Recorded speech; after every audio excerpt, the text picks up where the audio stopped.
हरि ओम हरि ओम हरि ओम।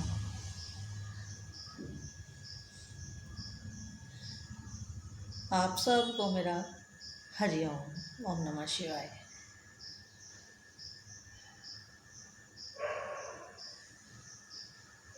आप सब लोग आजकल भगवान शिव की भक्ति में लीन होंगे। सावन का परम पवित्र महीना चल रहा है। ये अति उत्तम समय है, बहुत आनंददायक समय होता है। मन भी सबका प्रसन्न रहता है और खुशी की बूंदाबांदी भी चलती रहती है। बड़े मनोरम दृश्य होते हैं। नेचर बहुत प्रफुल्लित होती है, नेचर बहुत प्रसन्न होती है और प्रकृति के साथ जीने का तो आनंद ही अपना है। उसके तो खैर कोई बात ही नहीं। प्रकृति का आनंद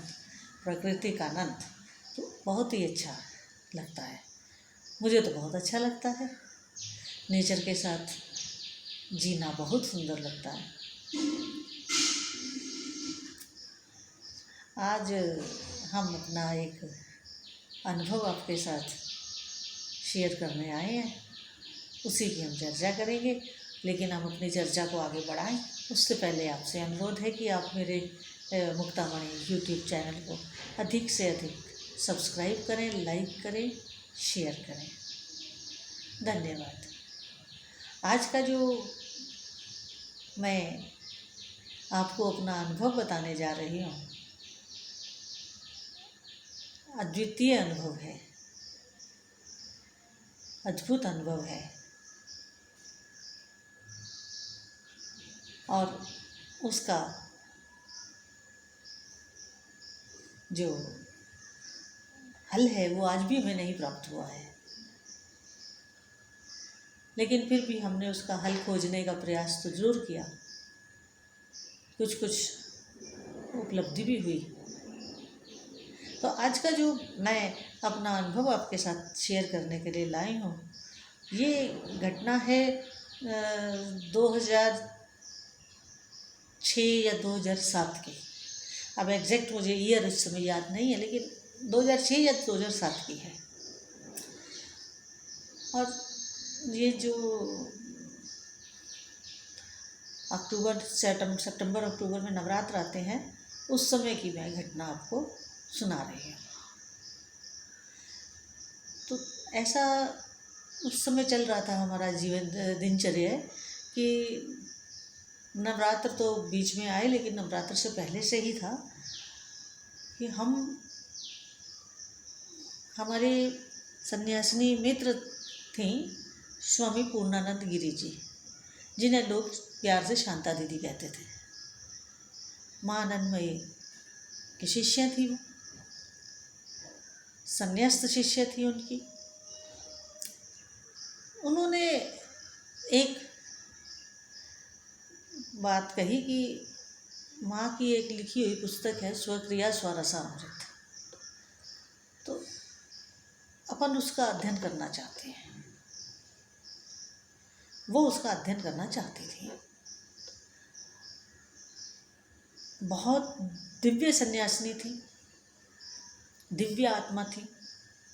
अब उनका शरीर नहीं है, लेकिन उनका कहना यह था कि उनका वेदांत अध्ययन नहीं है। वैसे उन्होंने गायत्री पुरुष चरण कर रखा था 3 साल का। बहुत लंबा समय होता है 3 साल गायत्री पुरुष चरण के लिए। और सिद्ध सन्यासिनी थी वो। हमारे से बहुत प्रेम था उनका, बहुत प्रेम था उनका। तो उनके अनुरोध पे हमारी जो गुरु माता हैं, वो स्वक्रिया स्वरासा अमृत का अध्ययन करने और कराने के लिए हम माँ का यहाँ पर म्यूज़ियम है, हम उस म्यूज़ियम में जाया करते थे। और सुबह 9:30 बजे के करीब जाते थे और 12 साढ़े 12 बजे हम लोग लौटते थे। तो कुछ अपना ध्यान जाप करते थे, कुछ स्वक्रिया स्वरासा अमृत पुस्तक का अध्ययन करते थे, कुछ चर्चा हो जाती थी आध्यात्मिक। तो समय कैसे बीत जाता था, व्यतीत हो जाता था, अपने को ज्ञान भी नहीं होता था। तो इसी दौरान नवरात्र आ गए। अब जब नवरात्र आए तो हम अपना सुबह का सारा नवरात्र का पूजन करके और अपने, क्योंकि नवरात्र हम रखते थे, तो उन नवरात्र का जो अपना दोपहर का भोजन होता था वो हम फलाहार लिया करते थे। तो जो सुबह पूजा में हम फल चढ़ाते थे और उसी फल को हम लौट के खाते। तो हुआ ये कि पहला नवरात्र था, हमने मंदिर में सुबह पूजा किया, सब किया और अपने लिए माँ के लिए फल चढ़ाया और उसी प्रसाद को हम बाद में ग्रहण करते थे। तो हमने जब माँ को सारा प्रसाद चढ़ाया, फल चढ़ाया, तो हम लोग उसके बाद 9 साढ़े नौ बजे के करीब हम माँ के म्यूज़ियम में चले गए, दोनों, मैं और मेरी गुरु माता। तो जब हम दोपहर 12 साढ़े 12 बजे लौट कर आए, हमारी कुटिया में पीछे से कोई नहीं रहता था, हम लॉक लगा के जाते थे, ताला लगा के जाते थे। तो जब हम लौट कर आए माँ के म्यूज़ियम से, ताला खोला, अंदर आए, तो उस समय भूख भी लगी हुई थी।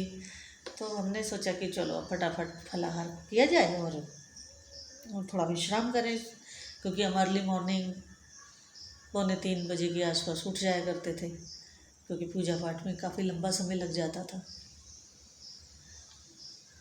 अब हम अपना ताला वाला खोल के और अंदर आए और अंदर आके अपने मंदिर में गए, ताकि मंदिर से सारा प्रसाद उठा सकूं और उसको ग्रहण कर सकें।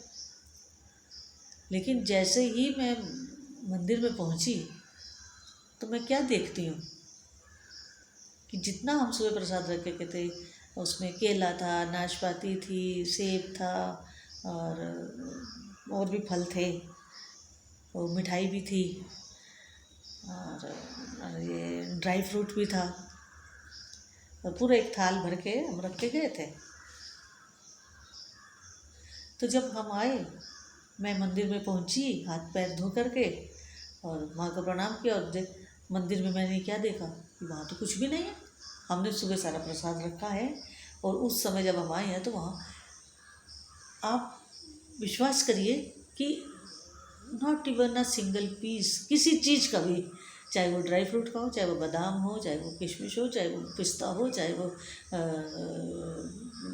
अंजीर हो, चाहे कुछ भी हो, कुछ नहीं हो, नथिंग। और केला इतना बड़ा होता है और एक केला नहीं है, हम दोनों ने भोजन करना था, ये तो केला, सेब, नाशपाती और एक दो फल तो मुझे अभी याद नहीं है, और ड्राई फ्रूट था और मिठाई थी।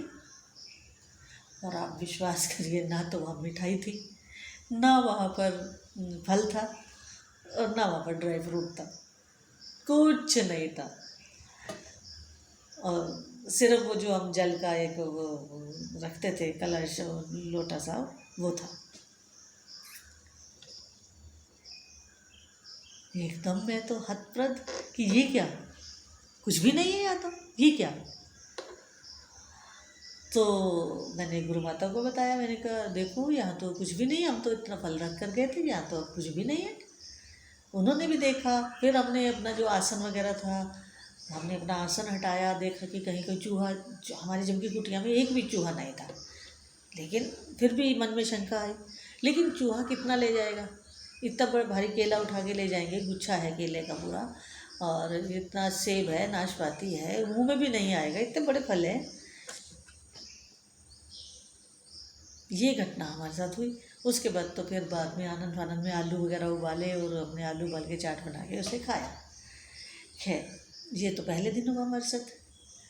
अब दूसरा नवरात्र था, तब भी हमने वही किया, सब कुछ सुबह भोग लगाया माँ को और वैसे रखा, और फिर हम म्यूज़ियम चले गए। वहाँ हमारा अध्ययन का कार्यक्रम होता था, गुरु माता अध्ययन करवाती थी स्वक्रिया स्वरासामृत पुस्तक का। फिर हम लौट कर आए 12 साढ़े 12 बजे, और जब आए तो मंदिर में फिर वही, कुछ है ही नहीं, कुछ भी नहीं। मतलब जैसे किसी ने मंदिर की अच्छे से सफाई की हो, साफ़ सुथरा मंदिर हो, और लेकिन वहाँ पे जो हमने प्रसाद चढ़ाया वो प्रसाद वहाँ नहीं था। ये हमारे साथ ये घटना 2 दिन हुई। अब तीसरे नवरात्र में हमने क्या किया कि सुबह हमने पूजा की, सारा पूजन करने के बाद हमने जितना मंदिर में फल वगैरह और वो सब माँ को भेंट चढ़ाई थी, उसको हम उस दिन अपने दूसरे कमरे में रख के और उसको ढक के चले गए, और वो मंदिर वाले और उस कमरे का जो बीच का दरवाज़ा था उसे भी बंद करके गए। तो जब हम 12 साढ़े 12 बजे लौट कर आए तो इंटैक्ट सब कुछ वैसे का वैसा ही था। अब हमने जो इसको विचार करने के बाद इसका एक जिस्ट निकाला, वो यही समझ में आया कि माँ ने उस प्रसाद को स्वीकार किया, और स्वीकार करने के बाद माँ ने अपने किसी उस भक्त को दे दिया जिसको उसकी ज़रूरत थी। देखिए, सूक्ष्म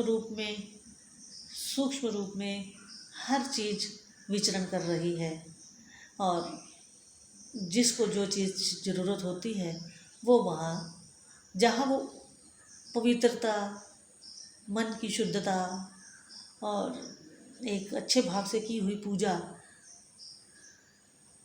जो स्वीकार की जाती है, या इन सब गुणों के साथ वो पूजा की जाती है, उसी को ही वो लोग स्वीकार करते हैं और उस प्रसाद को ग्रहण भी करते हैं। हमने तो साक्षात देखा है प्रसाद ग्रहण करते हुए। ये घटना हमारे साथ जब घटी है तो जब तक हम जीवित हैं वो कभी विस्मरण नहीं होती है, हमेशा स्मरण में ये बना ही रहता है।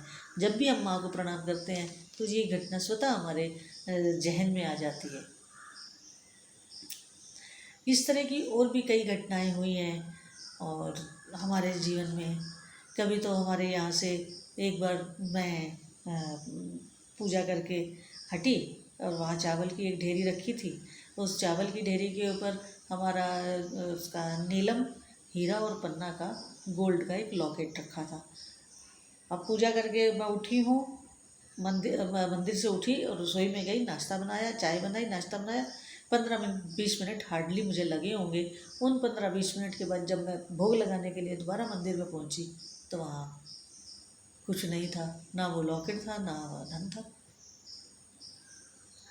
तो इस तरह के जो घटनाक्रम जीवन में होते हैं, घटनाक्रमों का एक बहुत महत्व होता है। इसे हम प्रभु की बहुत भारी कृपा मानते हैं अपने ऊपर, की बहुत कृपा है हमारे पे, और डायरेक्ट आशीर्वाद हुआ। कल इस तरह के हम इतना वो पवित्र घटनाक्रम लेके फिर आपके आगे उपस्थित होंगे। मैं अपनी वाणी को विश्राम देते हुए आपसे आज्ञा लेती हूँ। हरिओम। धन्यवाद। हरिओम।